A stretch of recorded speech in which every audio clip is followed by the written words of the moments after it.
ವೀಕ್ಷಕರೇ, ಕೆಪಿಸಿಸಿಯ general secretary Padmaraj ಅವರು ನಮ್ಮ ಜೊತೆ ಇದ್ದಾರೆ. ಸರ್ ನಮಸ್ತೆ. ನಮಸ್ತೆ. ರಾಜ್ಯಪಾಲರ ಭವನಕ್ಕೆ ಏನು ಕಾಲ್ನಡಿಗೆ ಮೂಲಕ ಈ ಒಂದು ಜಾಥಾ ನಡೆದು ಬಂತು. ಸಾಕಷ್ಟು ಪ್ರತಿಭಟನೆಗಳು ಈಗಾಗಲೇ ರಾಜ್ಯದಲ್ಲಿ ನಡೀತಾ ಇರುವಂತದ್ದು. ರಾಜ್ಯ ಸರ್ಕಾರ, ಕಾಂಗ್ರೆಸ್ ಸರ್ಕಾರ ನಡೆಸ್ತಾ ಇರುವಂತ ಪ್ರತಿಭಟನೆ ಅಥವಾ ಈ ಒಂದು ಪಾದಯಾತ್ರೆ ಅಥವಾ ಕಾಲ್ನಡಿಗೆ ಏನ್ ಹೇಳ್ತೀರಾ ಇದ್ರ ಬಗ್ಗೆ? ನೋಡಿ, ಬಹಳ ಒಂದು ಒಳ್ಳೆಯ ನಡೆಯನ್ನು ನಮ್ಮ ರಾಜ್ಯದ ಕೆಪಿಸಿಸಿ ಅಧ್ಯಕ್ಷರು ಉಪಮುಖ್ಯಮಂತ್ರಿಗಳು ಶಿವಕುಮಾರ್ ಅವರು ತೆಗೆದುಕೊಂಡಿದ್ದಾರೆ ಅಂತ ಹೇಳಲಿಕ್ಕೆ ಇಚ್ಛಿಸ್ತೇನೆ. ಯಾಕೆ ಅಂತ ಹೇಳಿದ್ರೆ, ಈ ರಾಜ್ಯಪಾಲರ ಕಚೇರಿ ಒಂದು ಸಂವಿಧಾನದಲ್ಲಿ ಒಂದು ಗೌರವಯುತವಾದಂಥ ಒಂದು ಕಚೇರಿ. ಅದರಲ್ಲಿ ನಿಭಾಯಿಸಬೇಕು ಅಂತಾದರೆ ನಾವು ಪಕ್ಷಪಾತವಿಲ್ಲದೆ ನಿಭಾಯಿಸುವಂಥದ್ದು ರಾಜ್ಯಪಾಲರಾದವರು ಅಂತ ಕರ್ತವ್ಯ. ಇಂಥ ಸಮಯದಲ್ಲಿ ಯಾವತ್ತು ನಮ್ಮ ತನಿಖಾ ಸಂಸ್ಥೆಗಳೇನಿದೆ, ಇದು ಯಾರ ಮೇಲೆ ಆರೋಪಗಳು ಬಂದಿತ್ತು, ಈ ಹಿಂದಿನ ಮುಖ್ಯಮಂತ್ರಿಗಳಾದಂಥ ಕುಮಾರಸ್ವಾಮಿ ಅವರಾಗಲಿ ಅಥವಾ ಜನಾರ್ದನ್ ರೆಡ್ಡಿ ಅವರಾಗಲಿ, ಇವರ ಮೇಲೆ ಏನು ಆರೋಪಗಳು ಬಂದಿತ್ತು, ಆ ಫಿರ್ಯಾದನ್ನು ಸ್ವೀಕರಿಸಿ ಸಂಬಂಧಪಟ್ಟ ಸಂಸ್ಥೆ ಲೋಕಾಯುಕ್ತದವರು ಇವತ್ತು ಪ್ರೈಮಾ ಫೇಸಿ ಕೇಸ್ ಇದೆ ಅಂತ ಹೇಳಿ ಚಾರ್ಜ್ ಶೀಟ್ ತಂದು ನಮ್ಮ ಗವರ್ನರ್ ಮುಂದೆ ಇಡಬೇಕಾದ್ರೆ ಇವರು ಒಂದು ಕೇಂದ್ರದ ಕೈಗೊಂಬೆಯಾಗಿ ವರ್ತಿಸುತ್ತಿದ್ದಾರೆ ಅಂತ ಹೇಳಿ ನಮ್ಮ ಆರೋಪ ಇತ್ತು. ಇವರು ಇನ್ನೂ ಕೂಡ ಪ್ರಾಸಿಕ್ಯೂಷನ್ಗೆ ಅನುಮತಿ ಕೊಡಲಿಲ್ಲ ಅಂತ.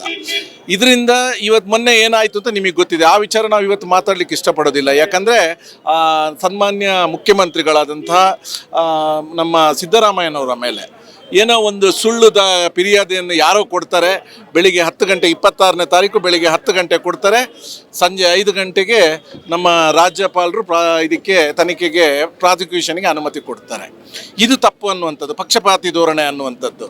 ಯಾಕೆಂತ ಹೇಳಿದರೆ, ಸಿದ್ದರಾಮಯ್ಯನವರ ವಿರುದ್ಧ ಅವರಿಗೆ ಒಂದು ಕಂಪ್ಲೇಂಟ್ ಬಂದಾಗ ಅದನ್ನು ಒಂದು ತನಿಖಾ ಸಂಸ್ಥೆಗೆ ಅದನ್ನು ಕೊಟ್ಟು ಅದರಲ್ಲಿ ಏನಾದರೂ ಕೇಸ್ ಇದೆ ಅಂತ ಹೇಳಿದ ನಂತರ ಅದನ್ನು ಪ್ರಾಸಿಕ್ಯೂಷನ್ಗೆ ಕೊಡುವಂಥದ್ದು ಕಾನೂನು ಇರುವಂಥದ್ದು. ಹಾಗಿದ್ರೆ ಇಲ್ಲೊಂದು ಕಡೆ ಏಕಪಕ್ಷೀಯವಾಗಿ ಅಥವಾ ಪಕ್ಷಾತೀತವಾಗಿ ಈ ರೀತಿಯಾದಂತಹ ಒಂದು ಏನು ರಾಜ್ಯಪಾಲರು ನಡೆ ಇರುವಂತದ್ದ ಏನ್ ಹೇಳಕ್ ಬಯಸ್ತೀವಿ? ಪಕ್ಷಾತೀತವಾಗಿ ಅವರ ನಡೆ ಇದ್ರೆ ನಾವು ಖಂಡಿತ ಅವರನ್ನು ಮೆಚ್ಕೊಳ್ತಿದ್ದು.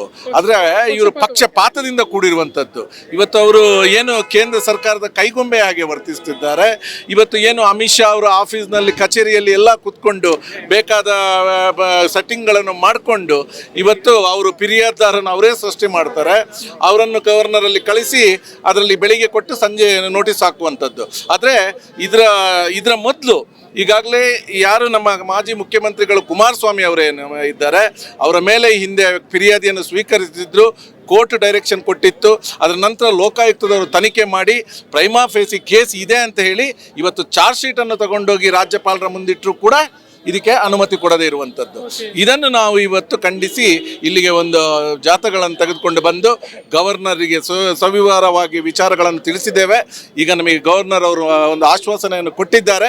ಖಂಡಿತವಾಗಲೂ ಆ ಸಂವಿಧಾನದ ಒಂದು ಪೀಠ ಅಂತ ಹೇಳ್ತೇವೆ ನಾವು, ಈ ಗವರ್ನರ್ ಕಚೇರಿಯ ಬಗ್ಗೆ ಗೌರವ ಇದೆ.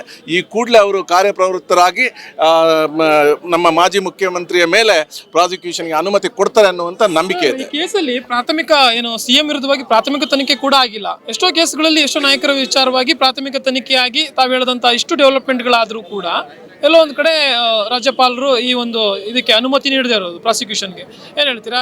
ನೋಡಿ, ಮೂಢ ಅನ್ನುವಂಥದ್ದು, ಮೂಢ ಹಗರಣ ಅಂತ ಏನು ಇವತ್ತು ಹೇಳ್ತಿದ್ದೇವೆ, ಇದೊಂದು ಹಗರಣವೇ ಅಲ್ಲ. ಯಾಕೆ ಅಂತ ಹೇಳಿದ್ರೆ, ಇದರಲ್ಲಿ ಮುಖ್ಯಮಂತ್ರಿಯವರ ಪ್ರತ್ಯಕ್ಷವಾಗಿ ಪರೋಕ್ಷವಾಗಿ ಇವ್ರದ್ದು ಯಾವುದೇ ರೀತಿಯ ಒಂದು ದಾಖಲೆಗಳು ಕೂಡ ಅಲ್ಲಿ ಇಲ್ಲ.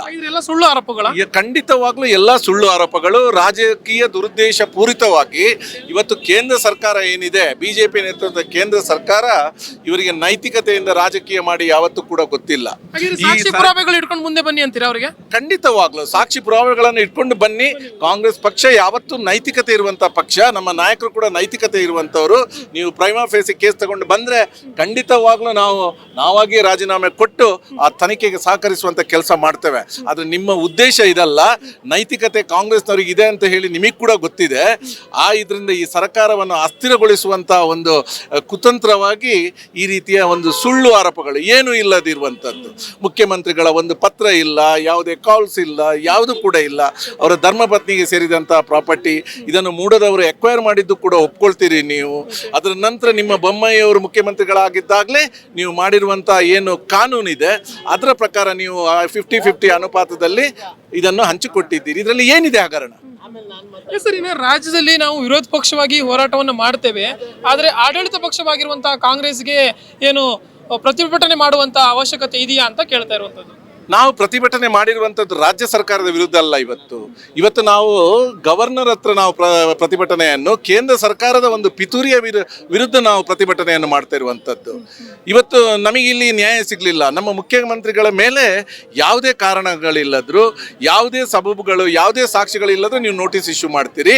ಆದರೆ ಈ ಒಂದು ಸಂವಿಧಾನದ ಅನುಗುಣವಾಗಿ ಸ್ಥಾಪಿಸಲ್ಪಟ್ಟಂಥ ಸಂಸ್ಥೆ ಯಾವುದು ಲೋಕಾಯುಕ್ತ ಇದೆ, ಇದು ತನಿಖೆ ಮಾಡಿ ಪ್ರೈಮಾ ಫೇಸಿ ಕೇಸ್ ಇದೆ ಅಂತ ಹೇಳಿ ಮಾಜಿ ಮುಖ್ಯಮಂತ್ರಿಗಳ ಮೇಲೆ ಚಾರ್ಜ್ ಶೀಟಿಗೋಸ್ಕರ ನಿಮ್ಮಲ್ಲಿ ಅನುಮತಿಯನ್ನು ಕೇಳ್ತಿರುವಾಗ ನೀವು ಕೊಡೋದಿಲ್ಲ ಅಂದಾಗ ನಾವು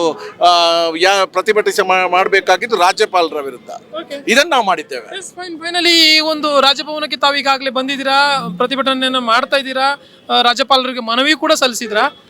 ಉಳಿದಂತ 4 ನಾಯಕರುಗಳು, ಪ್ರಮುಖವಾಗಿರುವಂತಹ 4 ನಾಯಕರುಗಳು, ಅವರ ಮೇಲೆ ತನಿಖೆ ಆಗುತ್ತೆ, ಅವ್ರ ಮೇಲೆ ಪ್ರಾಸಿಕ್ಯೂಷನ್ ಅನುಮತಿ ಸಿಗುತ್ತೆ ಅನ್ನುವಂಥ ಭರವಸೆ ಇದೆಯಾ? ತಾವು ಇಷ್ಟೆಲ್ಲ ಹೋರಾಟ ಮಾಡಿರೋದು ಅದೇ ಕಾರಣಕ್ಕಲ್ವಾ? ನೋಡಿ, ನಮಗೆ ನಮ್ಮ ಸಂವಿಧಾನದ ಬಗ್ಗೆ ಬಹಳಷ್ಟು ಗೌರವ ಇದೆ. ಆ ಸಂವಿಧಾನದ ಒಂದು ಇದು ಪೀಠ ಅಂತ ನಾವು ಗವರ್ನರ್ ಹುದ್ದೆಯನ್ನು ಕರಿತೇವೆ. ನಮಗೆ ನಮ್ಮ ಸಂವಿಧಾನದ ಮೇಲೆ ನಂಬಿಕೆ ಇದೆ. ಆ ಗವರ್ನರ್ ಆ ಪೀಠದಲ್ಲಿ ಕೂತ್ಕೊಂಡವರು ಕೂಡ ಆ ಪೀಠಕ್ಕೆ ಗೌರವ ಕೊಡ್ತಾರೆ ಅಂತ ನಂಬಿಕೆ ಇದೆ. ಆದ್ದರಿಂದ ನಮ್ಮ ಇವತ್ತು ಹೋರಾಟ ಏನು ಆಯಿತು ಇದರ ಬಗ್ಗೆ ಈಗಾಗಲೇ ಅವರಿಗೆ ಗೊತ್ತಾಗಿದೆ. ಖಂಡಿತವಾಗ್ಲೂ ಅವ್ರು ಕ್ರಮ ತೆಗೆದುಕೊಳ್ತಾರೆ ಅನ್ನುವಂಥ ಭರವಸೆ ಇದೆ. Okay sir, thank you. ವೀಕ್ಷಕರೇ, ಇದಿಷ್ಟು ಕಾಂಗ್ರೆಸ್ ನಾಯಕರಾದಂತಹ ಪದ್ಮರಾಜ್ ಅವರ ಮಾತು. ಕ್ಯಾಮರಾ ಪರ್ಸನ್ ಉಲ್ಲಾಸ್ ಜೊತೆ ಜೋಯಲ್ ಐಗೌಡ್, ಕರ್ನಾಟಕ ಟಿವಿ, ಬೆಂಗಳೂರು.